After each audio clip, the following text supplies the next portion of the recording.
Education Committee meeting. First thing, I've got to approve the minutes. Second. All in favor? Aye.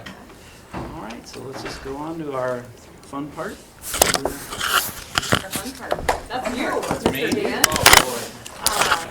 We're going to do an overview of ELL, but Andy was just going to introduce a little bit about Cornwall Central. Absolutely. So, first, thanks for coming. This is the first time that I guess the Ed Committee has been at Cornwall Central since I've been here. And so this is my 6th year as principal at Cornwall Central. I taught here for 7 prior to that. Then I was in the district at Hoover Elementary for 5 years or so, and then so on and so forth. I'm an Iowa Cityan by nature, and so it's nice to see you guys all here, familiar faces, and been in the district quite a while. So thanks for coming to Cornwall Central today. Cornwall Central, it's a wonderful place to be. It really is. It's kind of the hotbed of Iowa City Community Schools, in my opinion. We're sitting right at 50% free and reduced. We have 478 students now. We just had 8 students register last Tuesday. We're a very mobile population here, meaning about 1/4 of our students come in and out of our doors through the course of the school year. So I think that's kind of interesting to know about our area in Coralville and what this area has to offer. We do have a lot of apartment buildings.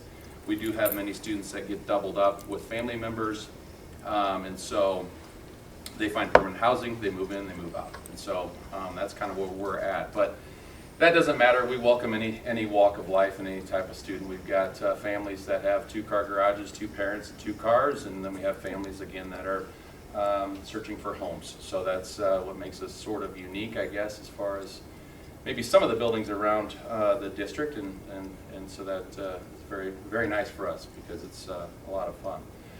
We were the recipients, I guess, of the the facilities master plan back in 2016. It was about $4.5, almost $5 million deal. During that time, there was no additions added on during that time, but new flooring, new ceilings, new tiles, new paint, new everything else inside was basically gutted out.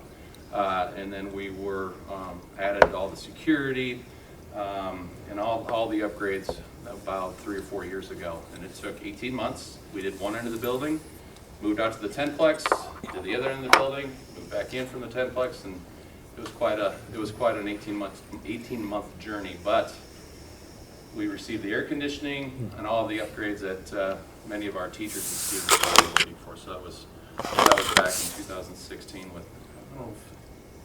I don't know if anybody was on the board at that time. Yeah, we were. Lori was. You were. was. Phil was. Yeah. Okay. So that was kind of the first round, and I mean, we love it. So thank you very much for that board and orchestrating that for us. It was a process, but I tell you, once it's said and done, it's 100% worth it, and so we definitely appreciate that. So we've got everything here.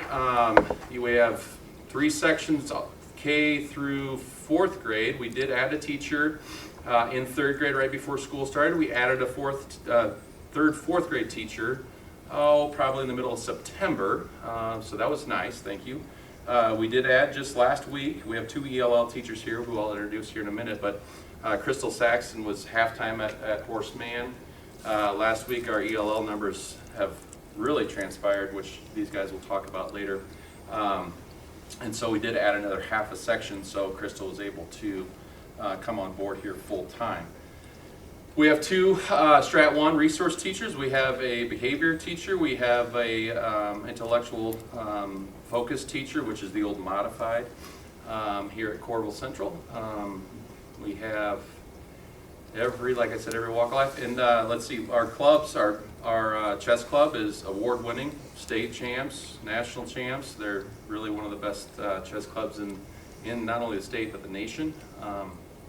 We have a mileage club, garden club, so you can walk up into our building, see how beautiful the garden is, even it's still yet this fall. We do have a gardening club, which is just great. You can notice on the table, our librarian has done a great job with getting all sorts of books for all different walks of life that, the pictures on the books can look the same as many of the students that are building. So that's been Devin Redmond has been just wonderful at doing that. And all these books on the table actually are ELL books, so that's interesting to know. So if you'd like to read a few of them. Other than that, that's about us at Corval Central. Are there any, I guess, questions before we get into the hot topics and everything else about us or our staff or anything? Is that what I'm supposed to do? Is this like typical of like?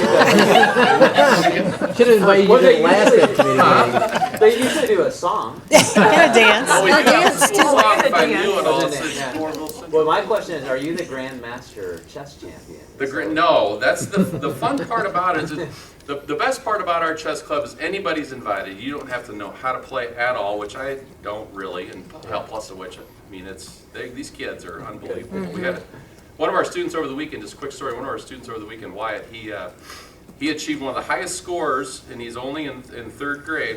He is now, and I kind of know what it means, but he has achieved a ranking of 1,000, which is, I know it may not mean a lot to you guys, but he's one of now a national, and these kids are playing like adults. I mean, they really are. So, I mean, when you walk out, check out the trophy case. I mean, you're going to see the last 5 years full of chess championships. That's cool. So, yeah.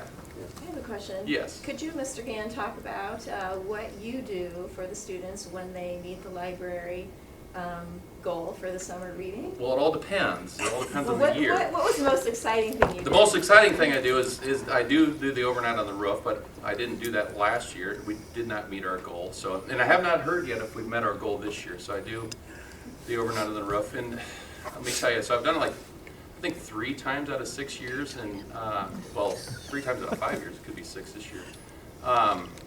And I tell you, it's getting cold. I mean, we're gonna need to figure out real soon if we got that goal or not. No space heaters on the roof. Minimizing it, but No space just so heaters you all ever. know, Mr. Gann sleeps in a tent It's on that the top roof. of the roof, yeah. And the kids bring him hot chocolate. Oh, Roll down a bucket and yeah. It's That's fun. hilarious. Yeah. It's really, it's a cool thing. It is, and I I do don't know any other notify, principal that does it. people in personnel that I'm up there, so. No strangers. Yes. I don't know. When you wrapped yourself to the tree? That was for a different thing, that was, the tree wrapping was for, because the 4th grade raised enough money for the charity that they were gonna give to, so we did the tree wrapping. So I'm pretty much game for anything. that's why the Try kids it love out. it. The kids love it though, so it's really kind of nice. Put that on future agenda. That's right, Do dude. that. Yeah. How to Velcro wall, that's a good one. Velcro wall, yeah. You guys think of some good ideas and I'll do it. Just make sure it's, yeah, anyway. So any more questions? All right, great. So I guess Laura Daly, I think, is, How or. about you introduce your teachers? do- Do that okay. next. So Danielle Murphy is here on the end, and Crystal Saxon, which I introduced. So Danielle Murphy, she's coming to us from Mark Twain, okay? So she has been in love with ELL and the SIOP model, which she'll talk about, or we'll talk about, or somebody will talk about, and what that means. And so she was a 1st grade teacher at Mark Twain for 8 or 9? 6 years, and really wanted to explore the ELL world, and we obviously needed that. 2 of our teachers moved on, and we needed that experience, and so she came over and she's doing a bang-up job. And then Crystal Saxon comes to us from Cedar Rapids, and she was an ELL teacher up in which middle school? Harding Middle School up in Cedar Rapids. So how it works here is, and they can talk about themselves, but Danielle kind of works with our lower elementary kids, and then Crystal kind of works with our upper elementary kids, and they go to see them. Well, why don't you guys tell me, like, what's your schedule look like? Yeah, so I see 40 kids in the day, and I see kindergarten 1st and 2nd, and I have, before Crystal, thank goodness, I had about 8 kids in every group, and I saw more than 40 kids, but now I have about 5 or 6 in a group, which is perfect for a small group that's focused on speaking and listening and reading and writing. When I don't see kids, and Crystal does the same thing, we push into classrooms and we support ELLs in the classroom, and we support everybody. So if we're in there supporting writing, we will take a small group of writers that need support, or math. And we push in, we make sure that kids are getting their Imagine Learning Minutes, which is a program maybe Laura might talk about. Do you want to talk about your day? Yeah. So I am working with, I have one second grader and then 3rd through 6th grade. And we have a very heavy newcomer population in our 3rd through 6th grade students. So we have 4 kids who came to us within the last year. A lot of them came within the last 2 months to the United States. So you put a kid, a 6th grader that doesn't speak English in a classroom, and they need a lot of support to get through their day. So I have big chunks of time with our newcomers, and then I meet with groups like Danielle does as well with kids who are closer to the grade level standards. And we're going to talk about what the newcomer 2nd grade day looks like.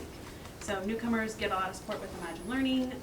They get basic English skills, and hopefully to push them as close to grade level as we can so that they're getting more of that content in their classrooms with the support that they need. Yeah, so we're sitting about 70 plus children, 70 plus ELL children here at Coralville Central, and 5 years ago we had 12. So our ELL population has jumped tremendously, and so again, it's what happens, of course, maybe you do or don't know. A lot of the pockets of different nationalities, they end up living together in certain areas of our attendance area, and so they call home or call to wherever they're living and, hey, come to Coralville, we got a great situation going here, and that's what happens. And so then that's another reason why we have a lot of mobility in our building, is because families speak to each other, and it's really something else. I mean, it's great. I mean, every day there's, like, literally every day somebody new is walking through the door, and you know, we don't know if they speak English or not, and we don't really care, and so we put them with these 2 nice people along with our classroom teachers, and we go after it. So that could be a good segue into that. so without that being said, yes, sorry, Mr. Windy, sorry. Who doesn't want to go to Coralville Central to go to school, right? I mean, that was really great. So that truly is a good segue, because what we had planned to do is just give an overview about, so what is that process to determine when a student would become eligible for English language learning services, and then parents or guardians have the, if they become eligible, have the choice to determine if they would like to elect to receive those services. And so as we do this, I have some people to introduce as well. Sheila Niels is our ELL coordinator.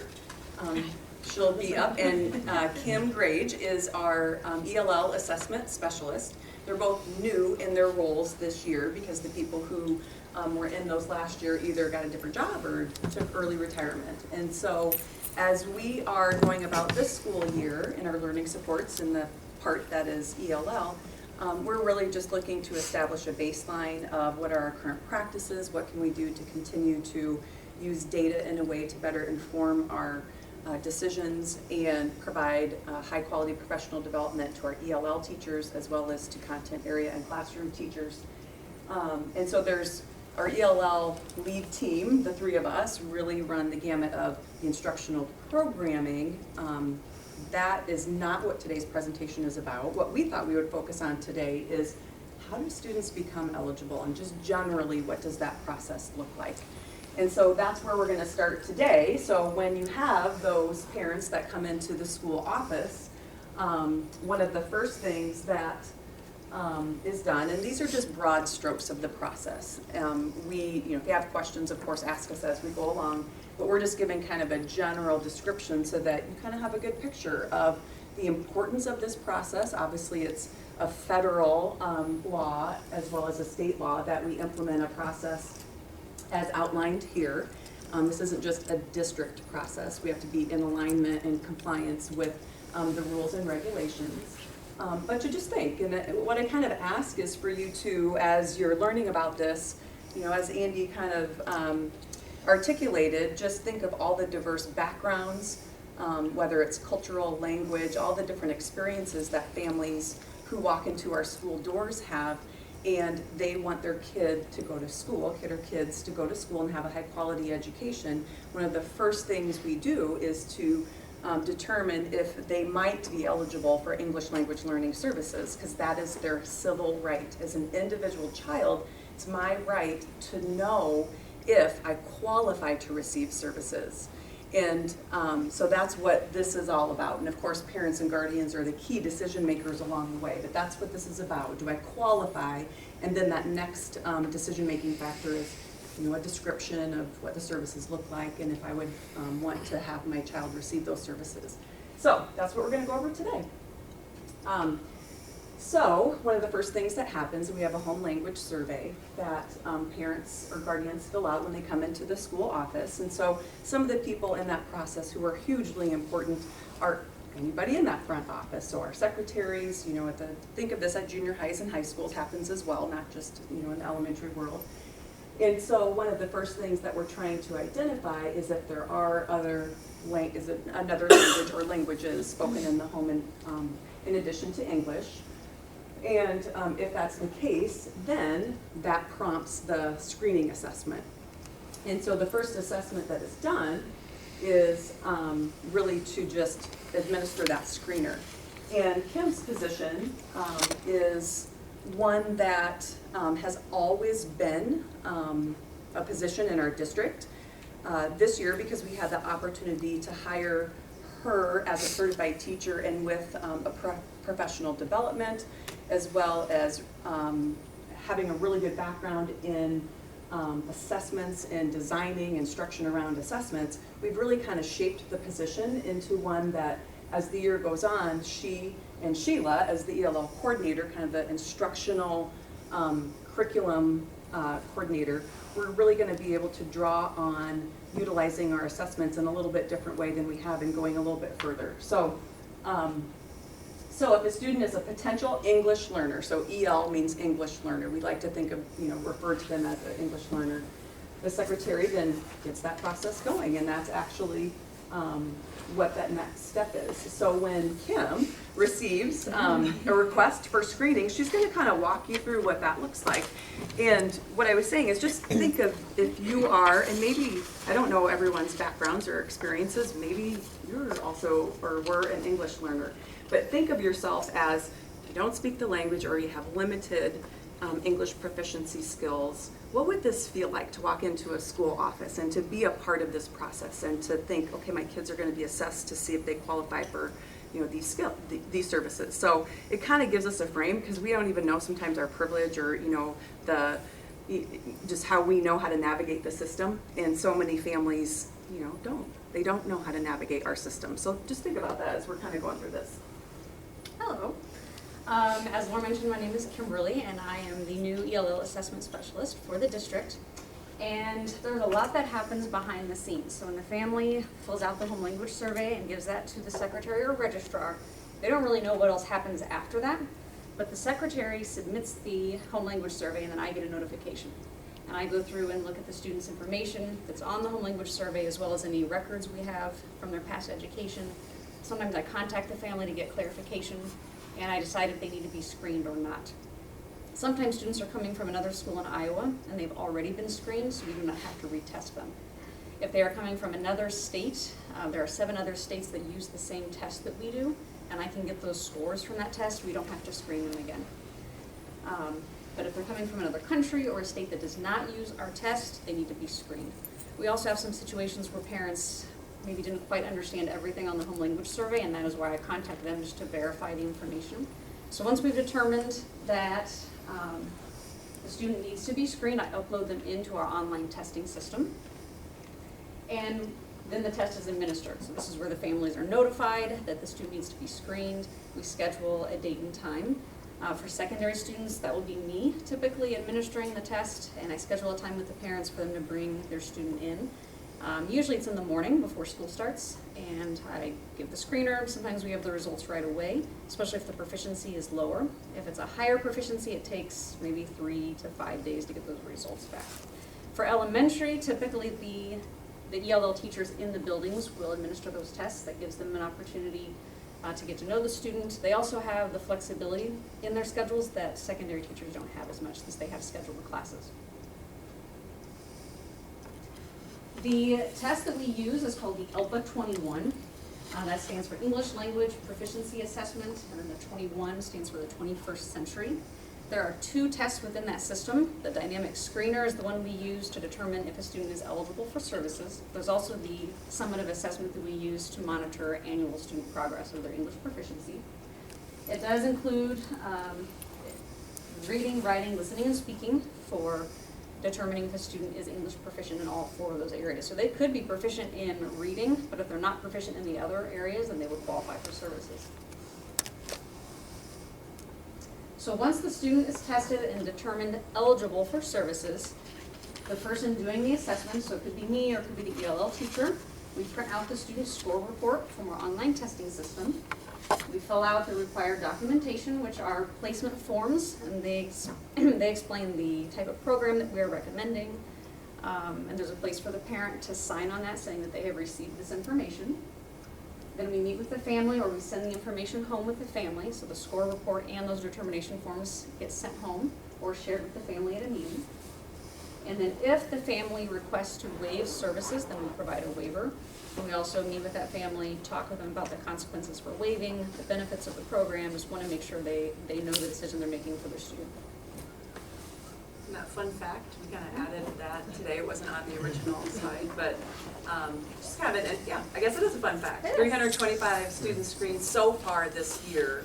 285 have qualified, so that's 88%. Just to give you kind of a gauge. Is that pretty normal number? Growing? We think so. Okay. So when I mentioned that we are really working hard to try to establish some baseline information to kind of establish trend data moving forward, those are the kind of the things that Kimberly has been hugely helpful with, but that we're trying to do. So we don't have it quite as concretely as we would like. So we're trying to establish some of those routine data analysis protocols. Do you have any idea how many of the ones that qualify, how many would choose to waive about? And what are some of the reasons people waive services? I probably screened at least 20 kids at the beginning of the year, and 2 Okay. said 2 thank waived. you. And what are the reasons some people waive? The reasons that I got from both families were that they felt like their child was proficient in English. And so sometimes we have to have a second conversation with them. Just, you absolutely have the right to waive. We just want you to know what the services look like for them, which is academic English. And then if they're a newcomer, it would be kind of those basic interpersonal skills, kind of survival skills. I think there's a discrepancy in parents understanding because their kid can have a conversation with them or they can communicate at recess does not mean they're on grade level with their academic English. Those are very different things. And our newcomers focus on the social English first, but then a 3rd grader needs to be at academic language English to be able to compete in the classroom and understand what's going on. And maybe just to know, we used to have a lot of kids that declined because we didn't have services in all of our schools, and so our decline numbers 3, 4, 5 years ago were really high because the choice was go to school with the friends in the neighborhood, social, or get on a bus and we'll send you somewhere else. And that wasn't just at elementary, that was at junior high and high school too. And that was a real strain for families, so we've worked really hard to get EL programming in every school in the district. That was just as of 2 years ago. It feels longer ago than that. Wow. Any other questions? Yeah, around the cut score or sort of threshold for eligibility, for those students who are not eligible, I mean, are we comfortable that they really are proficient academically for the grade level that they're in? I mean, sometimes you're right on the edge of eligibility, you know what I mean? I just want to make sure that they're covered as well and that we've set those passing rates or thresholds or cut scores, So however we're that's set describing by it. the state, Okay, and it's a difficult test. okay, And so if a student is proficient on that test, they've They're done a good. very nice job. They're good, That's why okay. so many kids qualify, because it's Got a it. hard test. that's helpful, thank you. We actually have some native English speakers who perhaps speak I was multiple g- languages at home who don't pass it. Yeah, Right. And they've been speaking English since they were born. Okay. It's just hard. yeah, thanks. Anything else? That's great questions. Okay, if the student is not eligible, so if they are proficient on the screener, then we still print out the student score report that says that, along with the scores. We have a different form that we fill out. It's a determination form for proficient students. It says that our recommendation basically is that they're not in an ELL class or in ELL services because they're not eligible for it. And we provide that to the parents, answer any questions they may have, but the process is pretty simple if they're proficient. There's a lot going on as far as how we keep track of all of the screening and the placement of our students every year. So I use 3 main pathways for keeping track of all this. We use a lot of Google Sheets and Google Forms, PowerSchool, and then ELPA 21, which is our testing system, the ELPA 21 portal. I don't expect that you need to know all of this or memorize any of this. It's really just so you are informed about all the things that are going on and how we track everything. So I use Google Forms and Sheets. That's how secretaries upload the home language survey to notify me that there's a student who might need to be assessed. Teachers also upload determination forms once they are signed by parents to say that they know their student is in ELL and they've been informed. The waivers and refusals get uploaded the same way. And then if a parent's interview and summary of educational experiences, which we have not talked about yet, but that's basically a conversation that we have with the parents, with the family, to get some background information on the student's education. Those answers are submitted on Google Form as well. In PowerSchool, there's an ELL tab specific for our ELL students, and that's where we put in things like the native language, their status, that we'll talk about in a minute. The date that parents waived services, if they did waive, we have to have that in there. The placement, the program name, which is ESL or ELL, you'll hear both of those, and if they're an immigrant or not. We consider the immigrant indicator is really if they have not been born in the United States and they have been in the United States school system less than 3 years. In the ELPA 21 portal, we use what's called TIDE to upload the students into the testing system, and then we have an online reporting system where we get the access to the student reports. So that's kind of everything, that's my world I live in every day, all of this system. All right, so if a student is tested and we have the information, then I go into PowerSchool and I update their ELL status. So they're one of 3 things. Either 1, they're eligible, and that's status 1. So when you hear us talking about status 1 students, that means they are eligible and they are in a program, they're receiving services. That's status 1. Status 2 is they were eligible, but they have waived services. Parent or guardian has decided to waive services. So that's status 2. Those are the ones we talk about the most, status 1 and 2. And then status 5 would be if they were screened and proficient on the screener. To show that, yes, we did test, they don't qualify.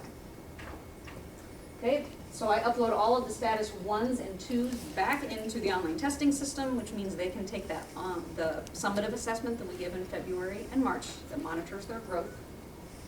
And I coordinate the administration of that assessment with all of our teachers. So that's basically everything that I do, generally speaking. So far, plus other things. But as far as the screening process with students, and so Sheila now, since she comes specifically from the ELL teaching background in the district, she's going to talk about what the ELL teachers do with those students after they're tested. So I can speak to a lot of this because actually this last year was my 6th year in the district as an ELL teacher at the elementary level. So I'm coming into this role from a perspective as an ELL teacher. So it's been kind of beneficial when working together and coming up with you know, some of the problem solving that we've done. So after a student is tested and they qualify for services, then obviously we're placing them in an ELL class or program. So we provide the specialized language support for the students. And again, this is if parents choose not to waive services. So elementary, we're strictly just a pull-out program. So students, all of this is basically outlined in our allow plan for the district of the minutes that are required for the instruction of the students. So depending on their level, let's say if they're a newcomer, then they would receive anywhere, we're recommending a minimum of about 60 minutes per day, 5 days a week. From students that are more proficient, then we are requiring 30 minutes, maybe 3 to 5 times a week, just depending on their needs. But strictly a pull-out program at the elementary level. Secondary, of course, they have the scheduled ELL classes, different levels. So they have beginning, intermediate, advanced ELL classes in addition to several sheltered classes at each of the high schools that they're providing for those ELL students. What we do is we are monitoring the students' language growth with CFAs, you know, different assessments that we're doing. Obviously, the big one is that when they take the ELPA 21 in the spring, then we are comparing it and seeing there's growth in those results from spring to spring and seeing with the ELPA 21 assessment. We communicate the progress with the students' families. This is done obviously at the initial screening time where we're sending home that documentation, but also during parent-teacher conferences that we're communicating with progress reports, grading at the secondary level. So we're definitely in communication with parents, making sure that they're aware of their students' language acquisition process. And then usually at the beginning of the year, we want to share sometimes with the results of the ELPA 21 assessments. We're getting them really late in the year.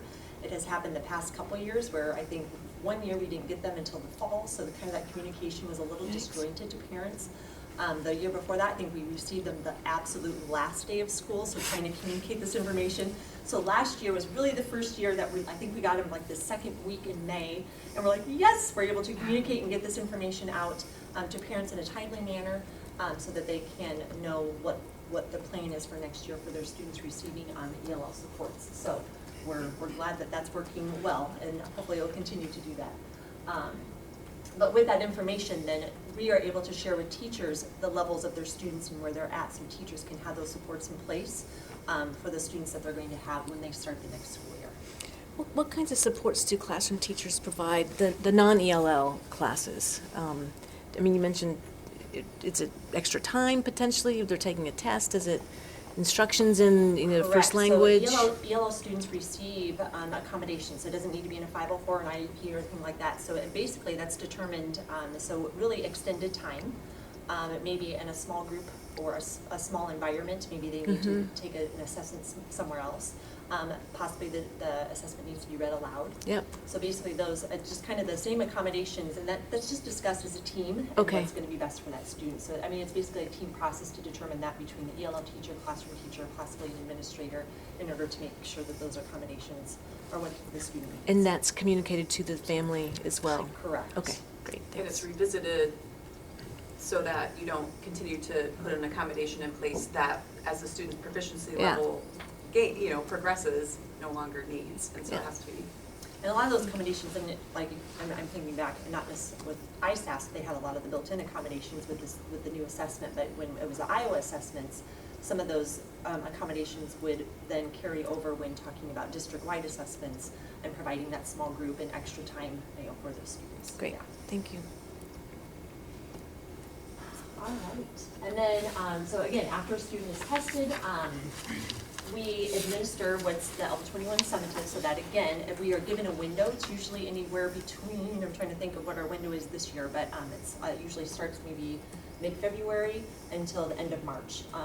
I always try to get my students assessed before spring break, because it seemed to be a time when it was either students were leaving early or getting a little late back and returning to school. So we take the summative assessment. If not proficient on the test, the student continues in ELL. Okay, again, those results are shared with parents. And again, at any time, if a parent says, well, you know what, I think they did well in the test, I don't want my student in ELL, I mean, they have the right at any moment to waive or provide services for that student. But of course, we always want to communicate the needs and the supports and how beneficial those supports are for those kiddos. So if the student is proficient on the test, the student exits ELL. This was a new criteria just last year. On the spring assessment, normally we would look at the Iowa assessments, reading and math scores to see if they were proficient in those two areas. So this year, and the spring was the first year that we just took the ELPA 21 score. And if they were proficient on ELPA 21, then they did exit the program. From there, we do monitor the students for 2 years. And we have a monitored form that the teachers are communicating with any of the classroom teachers or content area teachers to make sure that that student is still progressing the way they should be. I have a quick question. I was actually thinking about what you were talking about. Just remind me, if the very initial assessment and they're determined proficient, is there any reassessment any other time after that?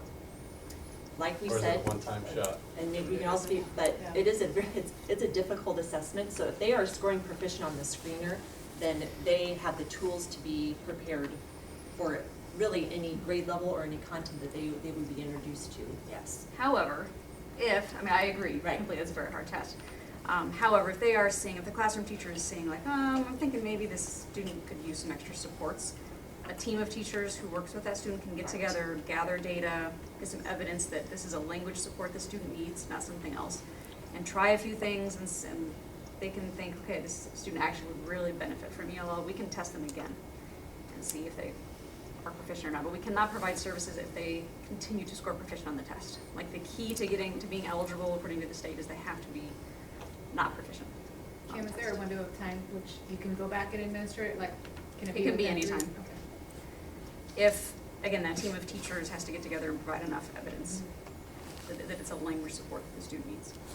But knowing, I mean, still, like you said, even if there is another language other than English on the whole language survey, they score proficient, but still they're always, they're still learning the second language even though they might have scored proficient.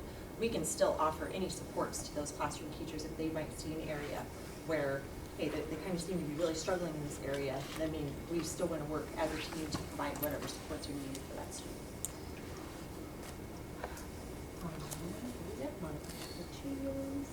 Okay, so then we do get some frequently asked questions. And this kind of goes back to what was mentioned before. So one of the questions, why can't I choose for my child to opt out of the actual ELL screening? So why can't I say, no, I don't want my child to have the test? And that, again, goes back to the beginning when Laura and I think even Kimberly mentioned that that is part of that child's civil rights. You would be violating their civil rights to have access to a program that could help them and assist in learning English. So we have to, I mean, that's required, that we have to give them the assessment. Whether or not they participate in that program is, again, parents' decision. So why wasn't I not given materials to help my child prepare for the test? Because we're all about, making sure our children are prepared for the assessments. And again, this is, I mean, it's a language assessment. We just want to see whether or not that if they qualify or not. There's really not a prep that you could do. I mean, with reading, writing, speaking, and listening, besides just what you would basically do in your home as reading to your children and things like that. So I mean, there's not an actual test prep that would help or in this matter. So yeah, it's just a matter of these need to do this. Any other questions that you've had? Just to clarify, I mean, I put that up there now, I'm thinking through it a little more. So for the screener, we don't really have any test prep or even test practice or anything except when the student actually is with us, we go through a little practice together one-on-one before we do the test. However, for the summative assessment, so the one that they take in February or March, once they are in ELL, that one does have practice materials that the ELL teachers take them through to make sure they're comfortable, some of the language they might need. So they are more prepared for that one than they are for the screener. It's a more kind of extensive type of test. Yeah, Kimberly gets a lot of questions from parents. I get a lot of these questions. Her name is on the documentation and paperwork, so she gets a lot of these questions. Okay, well, two other quick things I think are important to point out. So if the family waive services back in the fall, talk about Alpha 21 requirement then. Oh, yes, thank you. So even though families waive services, the student is still required to take the Alpha 21 in the spring. So just because they waive, they're still considered they are an ELL student, it's just parents chose not to have them in the program. But the students are still required, so that way we can show the scores to parents and possibly have that conversation again to say, from the summative assessment, here are the scores. We still strongly recommend that according to the scores, they still qualify, and maybe have that conversation again. Because again, parents can decide and say, you know what, maybe you're right, and maybe the content's getting a little more difficult, maybe we need some supports in place. I'd like my child to receive ELL services. And when we celebrate when they pass the Alpha 21 and they're proficient and no longer part of the ELL program, but we're monitoring for 2 years, do they take the Alpha 21 again, or what is monitoring look like? So as monitoring, we're just basically looking at their performance in their classes. So we're connecting with the classroom teachers, seeing how they're doing in the different areas, especially the secondary level, the content area classes, and seeing how grade-wise performance. There still can be times where they might have some concerns per student, and again, that's what we're documenting on the form, and that's when we would also want to provide our supports to say, maybe some just supports to have in place for those students and give our suggestions and support still. Again, we're monitoring them. We want to make sure that they are continuing on that path to success. How can we do that? Otherwise, some teachers say, nope, they're grade level, they're great, and we get that feedback, and we're documenting that on the monitoring form. But yeah, no assessments are needed to take at that point when they're monitored for 2 years.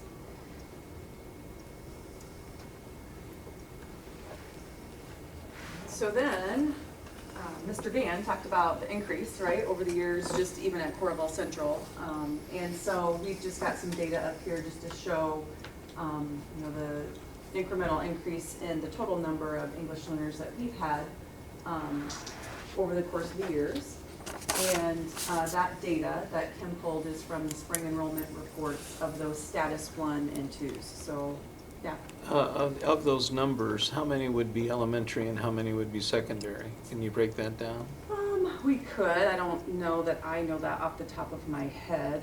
You know, there. Is it roughly half? Is it a third? I mean, the next charts have all the breakdown, you just have to add them all up. Do you mean? No. Yeah, I mean, we Oh, have okay. that information next. If you want to know the total number. Well, no, I'm just, We can. I'm, you know, it's one thing when we talk about ELL and the elementary level, we've got a decade to work with them. It's another when you're dealing with kids in the secondary level, and especially with our curriculum so geared toward college prep, that someone who can't speak the language and that we're not, they got a challenge. And I've been told of some students, some Guatemalan students that are sophomores, juniors, that, you know, came to America with their families, and their math skills are third grade or less. I mean, they don't know division. And it's hard, you know, in 2 years to get them caught up to then go out into the real world. You know, what at that situation, what are we doing there? Well, they would be perhaps placed in, at the secondary level, the beginning class, if that's where their skills, their proficiency ends up. So we always place students in the ELL instructional class that best matches their overall proficiency. Some ways that we address that in a well are through the sheltered classes. And by what that means is that you kind of think of the word sheltered. It's a very planned instruction that is based upon a model that's called SIOP. You've seen maybe contracts over the years that you've approved at the board meetings for SIOP. And it stands for Sheltered Instructional Observation Protocol. So I would just call it SIOP. And it is intended to provide a framework of these 8 components that embed effective teaching strategies that are essential for English learners, but are good for all students. And so there are many teachers across the district, elementary, but we really focus on junior high and high school teachers that have been through that professional development, where they learn how to integrate into their classroom teaching those 8 components and the specific strategies to try to provide that scaffolded support for English learners. So there are some math sheltered classes. You don't have to provide a sheltered class in order to differentiate your instruction for English learners, but you learn some of those strategies for how to do that. Also, that makes me think that perhaps some of this profile of students that you're describing are could be newcomers perhaps, or were newcomers not too many years ago. And so that is where then we front load more instructional time with those students and kind of have a priority. Like I think the way that these 2 teachers have said that they've kind of split out and shared their schedule is they've figured out what do our newcomers need and how do we provide them the instruction, what is kids, you know, our English learners that are at different proficiency levels, what do they need? And so perhaps a secondary English learner might have, you know, more than one ELL class that he or she goes to throughout the course of the day. And so it just depends on the student, but those are some things that we do, and we try to really bring in our content area teachers into that SIOP training and into getting that professional development so that they can specifically target their instruction to the needs of the English learners, but then also all students. And a lot of times the sheltered courses at the senior high are co-taught with a content teacher and an ELL teacher. Not always, but yeah. I co-taught. Yeah. American Studies for ELs. It was awesome. The ELs can also stay in high school longer. I think Yeah. it's age 21 is 21, correct. yeah. So they can have more time in high school and repeat grades as they need to work on their proficiency skills. So we had also then hoped to just show a little glimpse of, with the boundary changes, what are just some of the changes in relation to where our English learners are attending school. And these numbers were pulled on October, what's the date? Do you remember? 9th, just very recently. And so this helps us because we did, as Andy talked about, shifting, Crystal from being at Mayan Elementary as well as at Corval Central Elementary just very recently. We determined that there was a need to have her be here full-time because of the needs of the number of enrollment or English learners that are here. So some of our schools, it's just like any kind of enrollment year, just the new boundaries kind of have a unique, added that unique flavor this year. We always have a little fluctuation. We may have projected one building to be a little higher than another building, and so forth. So sometimes we have to make some shifts in where teachers are placed after the start of the year. We have to wait until all of that screening assessment information comes in. So then we know of those 300 and some, about that 88% of students who qualified that we've tested so far, who need services in addition. And so we worked with people in our tech department in Power School to pull these numbers. And so you can just see, you all received the PowerPoint. We weren't necessarily going to specifically walk through each of this, but each schools, but if you can just kind of see where there are some slight increases or decreases in the ELL population. And this would kind of, if you wanted to figure the math yourself, Bill, you could kind of answer that here in a little bit. I'm working on it on the last page. And so we distribute our teachers accordingly to the need.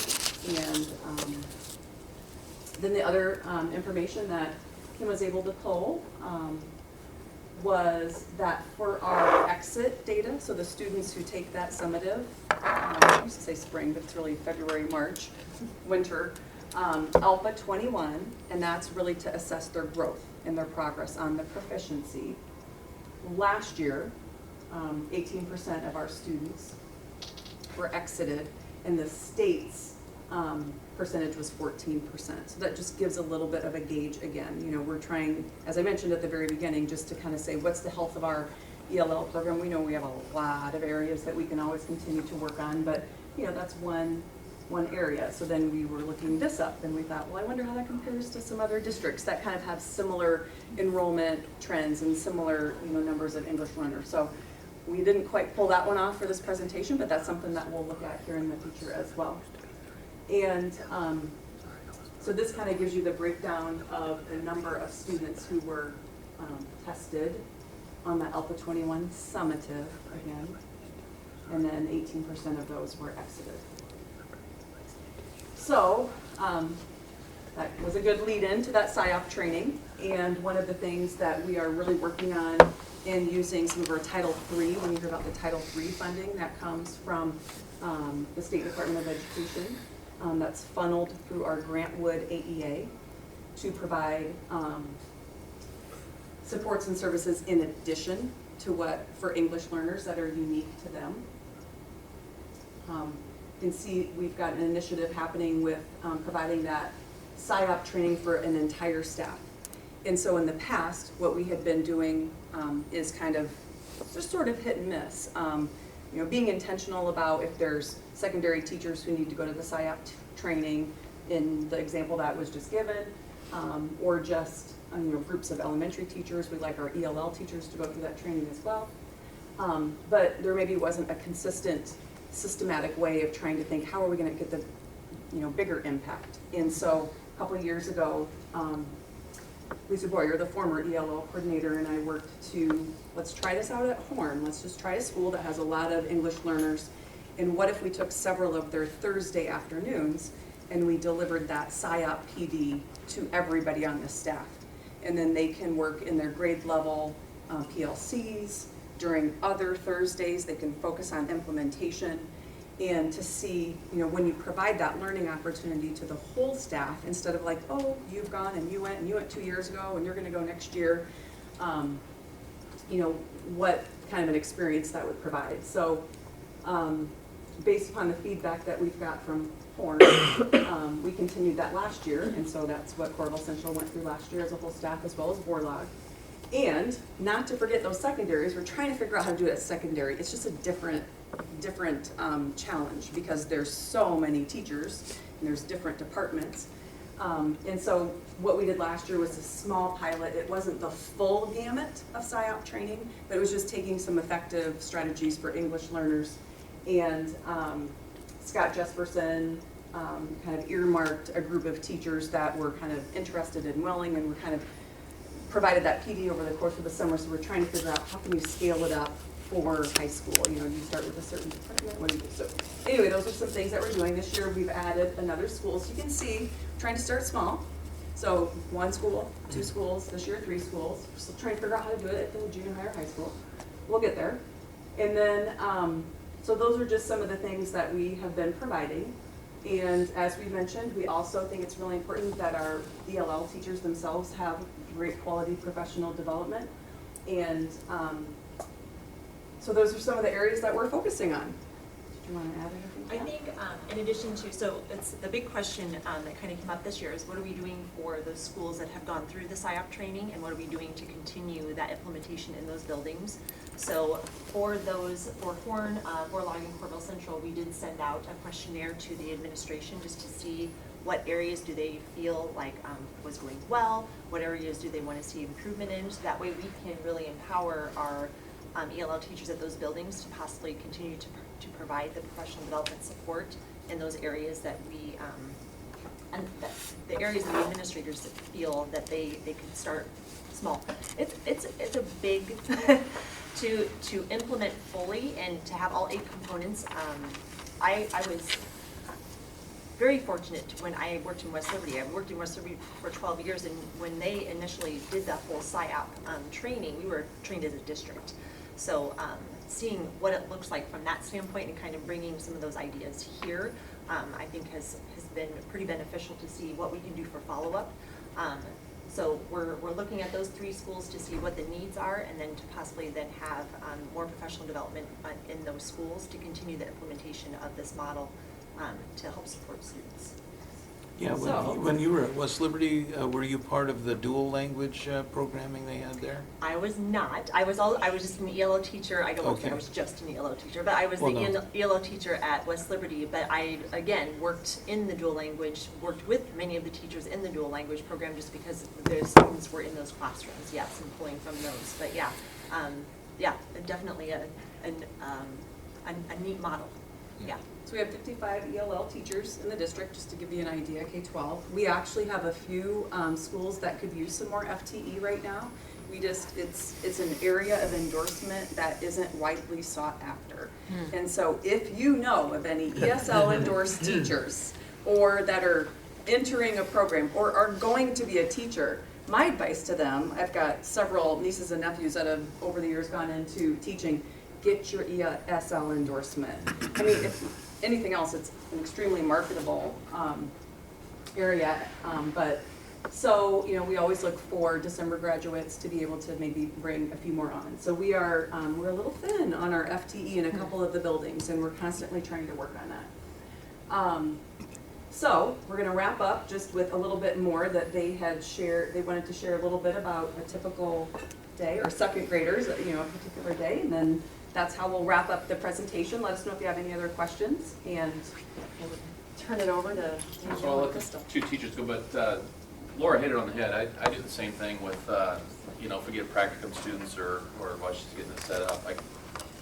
Seriously, it's like if you want a job and you're good at what you do, opportunity's there. So it's good to know. We're also growing some ESL endorsed teachers. Amy got us started on the Grandview University in scholarship program where 6, 7 teachers each year supported through Grandview University will become ESL endorsed. It's not specifically for the purpose of becoming an ELL teacher, but it could. So that was a huge help that Amy got in motion as well. In December, at the Board Education Committee meeting, that'll be at Mann, and Julie wanted to talk about FLI, which is the Family Leadership Institute. It's a component of this Grandview, the work that we're doing with Grandview. The other component is what Laura just talked about, so we can maybe ready to go. They're talking about gotta be ready.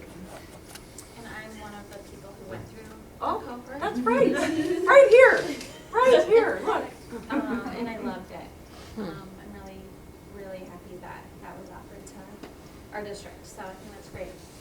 We thought it would be fun to go through a day in the life of a newcomer. So this is one of our second grade students. And Danielle, can you tell us what a newcomer, like what? Yeah, do like you kind know? of what that means. Yeah, just very quickly. So, our student, our newcomer students are typically new to America, within the last year or so, would you say? Yes, generally speaking. And a lot of them started off, our newcomers this year started off the school year new to school in the United States.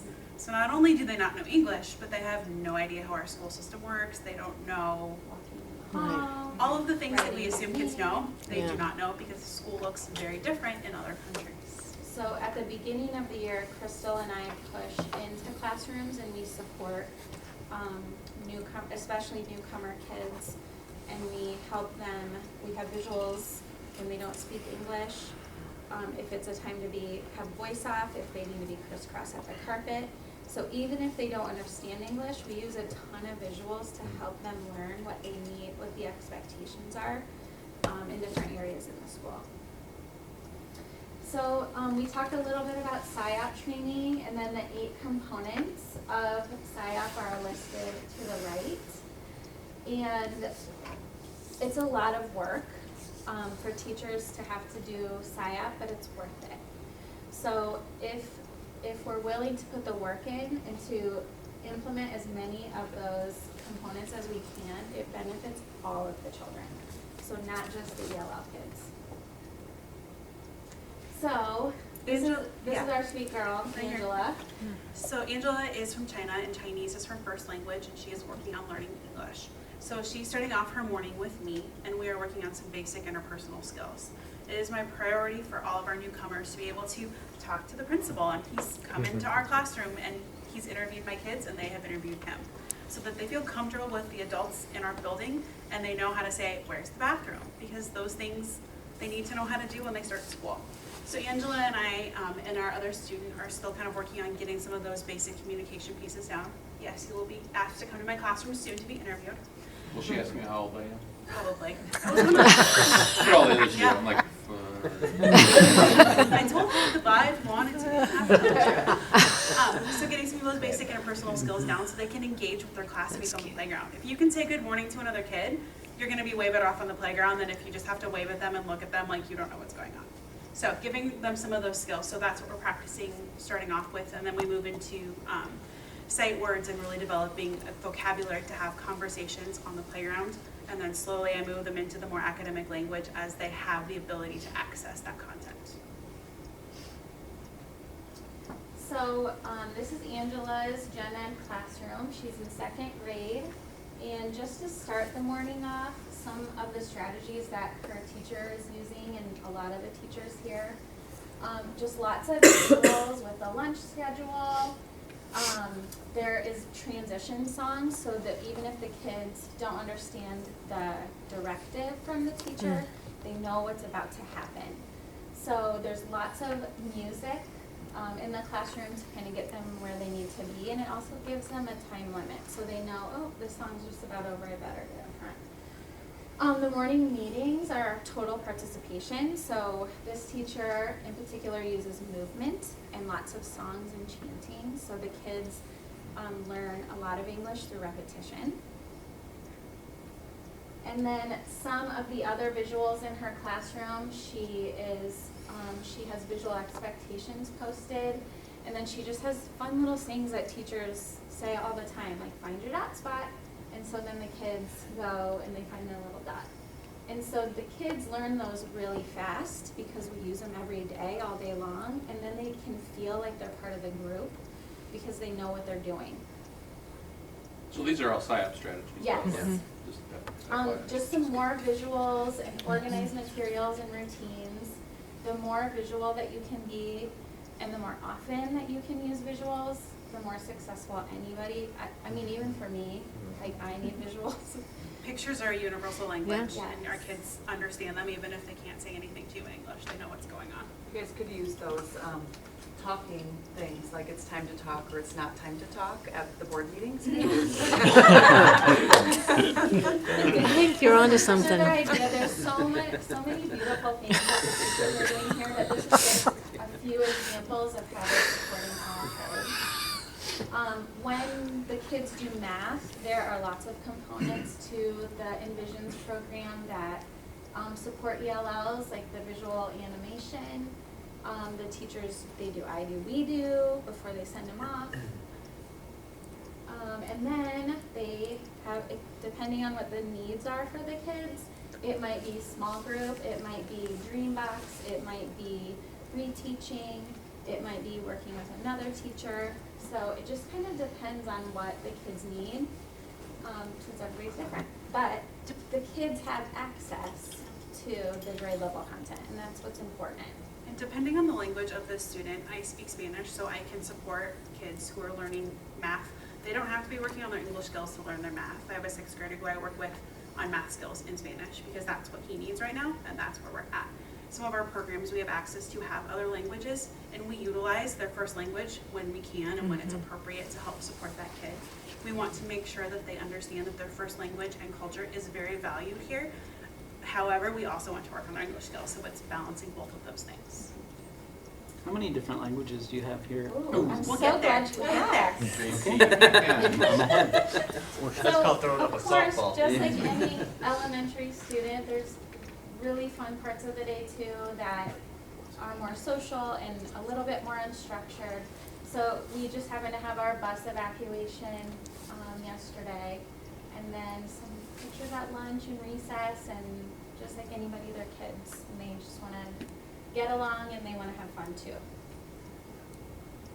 This is a picture of Angela in her reading group. So although she doesn't have a lot, she understands a lot of English, which that happens first. Just like babies, that's why they grow fits, because they understand what you're saying, they just can't produce. And so she can participate in a lot of what they're doing in the classroom. And so one of the things that she's working on right now are letter sounds and phonemic awareness. So what can you do in the dark? If you close your eyes, can you tell me the letter B sound? Yes. And that's what she's working on right now. So that's what the chip kit is there. She also gets opportunities in the day, just like the other kids, for tech time. So they do a visual story, and then she does Imagine Learning, which is the program that we are using for ELL students. And then in whole group and small group reading, Super Kids, this is new to our building this year. Did you pilot it? Nope. So it's brand new, and I know not all of the buildings have it yet, but there are components in Super Kids that we can support with ELL strategies. And so Angela gets the opportunity to participate in the whole group, in the small group setting with those materials. So she feels like she's part of the class, she's not different. Yeah. And she's still getting what she needs. And although at her level. she is being taken out for services for ELL, she's still getting the stuff the other kids get. We try to schedule and work very hard on scheduling to make sure that they're pulled during a time when they wouldn't be with the teacher and maybe would have independent work, which for Angela would be much harder to access without language skills to be able to read directions and know what to do. This is specials for art.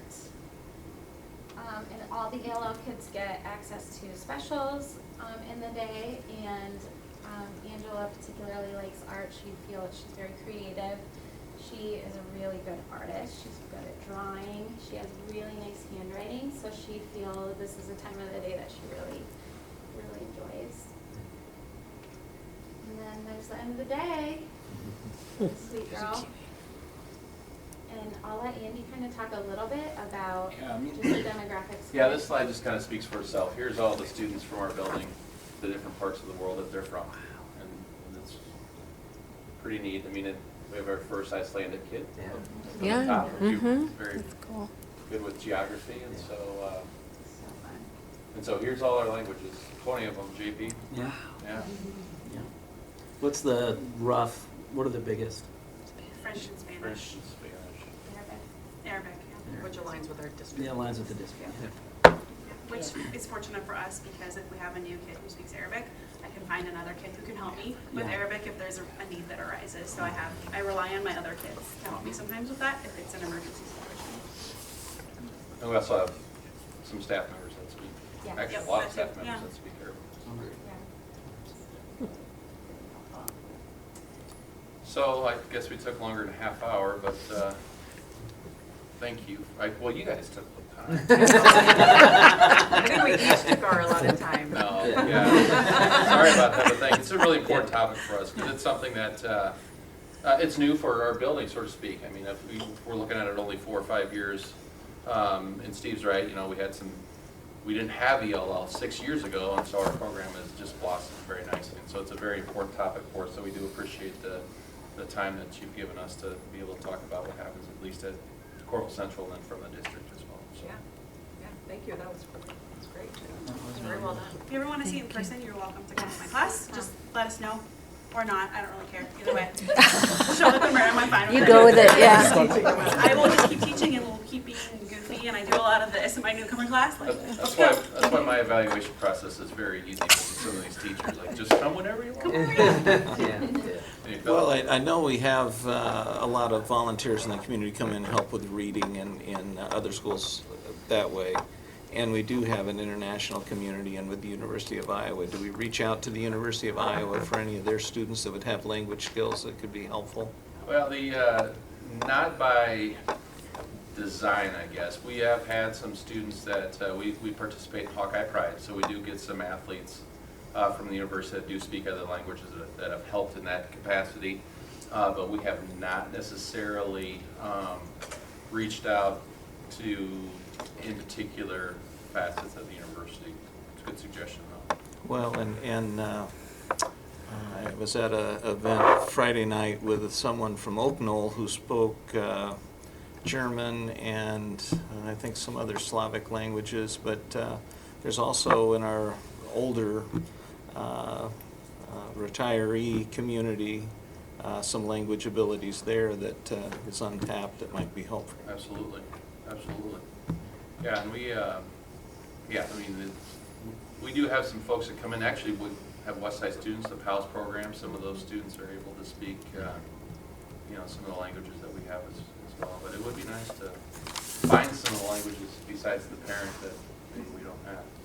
we do have a great support from the district if we need interpreters that we feel like we can always access languages to talk with our families. So that's That was the question I had. So because on the front you talk about, the family comes in, they fill out their home language survey, and then you need more information, you gotta go contact them, and then you're telling them whether they're eligible or not. And Yeah. that's a lot of communication with It doesn't somebody happen that all at probably once, has yeah. not great English language speaking skills either. So I was wondering what supports and things are there in that process. Translators, and then we use Language Line a lot. There's a company, it's a company, I guess, right, that we can call and tell them, we need to speak this language. Is there somebody available at this time? And so it's basically just a phone conversation back and forth with the family, the teacher. We use our SFA a lot to help with that process. So, and they're really, our community, though, it does step up a lot. I mean, if we have IEPs or conference time, we just put in ASAP the languages that we need at certain times. And many, I would say the majority, I would say probably 90, I don't know what our fill rate is, but it's up there. So, I mean, we're getting the hits on the languages that we need at some of the important times of the year. That's good. And those would be the community members. Yeah, to your question, Sean, I got a call from Mrs. Wirtz at Hoover, and she called and said that, we called Monica to the office today. I said, oh my God, what'd she do? And they called her to the office because she knew Spanish, and she was translating for a parent that came in. So, yeah, it's utilizing what's there, and being able to have a wide enough base that you can use is important. And we've been doing some work on that program from the district perspective over the last couple of months, a conjunction between HR equity and Laura's team as we look at expanding those services. How do we have them available, in-house or contracted out in the community? Because we are needing them more and more frequently, and so we need to keep up not only in the classroom and serving our students, but serving our parents as well. And so we continue to look at that and seeing how we add those in. We're thankful that some of our employees who do speak multiple languages are willing to come down and do that. But for a lot of our employees, that's not in their job description. And they don't feel comfortable because while they might speak a second language, they're not, they haven't taken courses in serving in those roles, and we don't want to put them in that position. And so it is on us to try to make sure that we have those resources available. But it's been a project that's been underway, and we continue to work on it and refine to keep up, to make sure that our parents have access as great as what our students clearly have when they're newcomers to our community. Yes, thanks for the great questions and I have being one great question. listeners. Yeah. Sorry. Oh. And maybe this goes to Brady or the Yeah. secondary level, but, so I remember a couple years ago, I went to Share Your School Day at Southeast. I went into one of those the sheltered science classrooms where there was co-taught, and the students were very engaged in there, but how do you balance having them in a class like that versus having them mixed in with the other in just regular classrooms to get that shared language, or so that they're learning together, they're not just always pulled out into Yeah, so social studies, in their they have a 3-year graduation requirement. We have 1 year of sheltered, and it's sheltered American studies. And there's been some conversation about having some other options for students potentially, and it's sort of not gone very far because we of course also want, an immersion experience and acclimation experience. So that's sort of been, and so the American Studies ELL course that I co-taught, I had students who all, 9 through 12, and it just sort of, but then I knew you were also getting them ready for world history and government and economics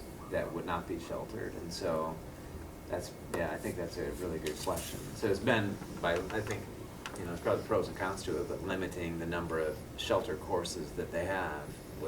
I always knew my sort of goal in the sheltered course was not only to introduce them to American history and build their language capacity, but also get them ready to be successful with native speakers and their other required courses. So, but I would say too that I think probably, I know it was a little ad hoc in terms of the aid that we provided, but I'd be interested to know of people in the district who have been teachers for 5 years, how many of them have SIAP training? And they are a very high percentage. Yeah. So which has been awesome. It's an awesome training. So hopefully we're using those. important, Yeah. but doing it and Yeah. committing to it is even more important. Yeah. Having a team of teachers that you're doing that with, so that you're really working with, whether it's your social studies department or your 5th grade level team, or whatever it is, to have that, rather than just the isolated implementation doesn't have as big of an impact. But you have to be aware of it. I mean, you're right, because you don't want just like groups of students going to every class. JP's seen that in action at times. So send classes together, that misses the point. Yeah, I mean, that's a conversation I remember having with Michelle after observing that class, and she was very mindful of that. Like, we don't want these students just, like you said, going from class to class to class.